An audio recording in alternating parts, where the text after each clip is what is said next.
Ceiling ফ্যানের battery খারাপ না ভালো তোমরা কিভাবে বুঝবে? আমি নিয়ে নিচ্ছি 3 পিস ব্যাটারি, একটা হচ্ছে পুরাতন, একটা হচ্ছে নতুন, আর একটা হচ্ছে পুরাতন। দুটো পুরাতন আর একটা নতুন আমি নিয়ে নিচ্ছি। আমি আর চেক করে দেখবো, তার জন্য লাগবে একটা সম্পূর্ণ বোর্ড। আমি এবার 3টে ব্যাটারি আমি চেক করে করে দেখবো। একটা নিয়ে নিচ্ছি পুরাতন ব্যাটারি, এই যে লাইনে দিয়ে দিচ্ছি, দেখো দিয়ে চার্জ করে নিচ্ছি ব্যাটারিটা, দিয়ে এবার ফায়ার করব। দেখো একদম আস্তে আওয়াজ হলো। এবার নিয়ে নেবো নতুন ব্যাটারিটা,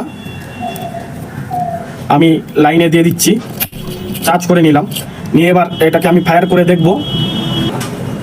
দেখতে যে আওয়াজটা একটু জোরে হলো। এটা হচ্ছে নতুন ব্যাটারি, আর একটা পুরাতন ব্যাটারি 3 নম্বর। আমি এটা লাইনে দিয়ে চার্জ করে দেখে নেবো। চার্জ করে নিচে এবার আমি এটাকে ফায়ার করে দেখব। দেখো একদম সম্পূর্ণ আসন দেখবে তোমাদের সিলিং ফ্যান আসতে ঘুরছে, তখন ব্যাটারিগুলো চেক করে দেখে নেবে। ব্যাটারি যখন ফায়ারটা আসতে হলো তখন মনে করে ব্যাটারি ড্যামেজ হয়ে গেছে, সম্পূর্ণ ব্যাটারি খারাপ।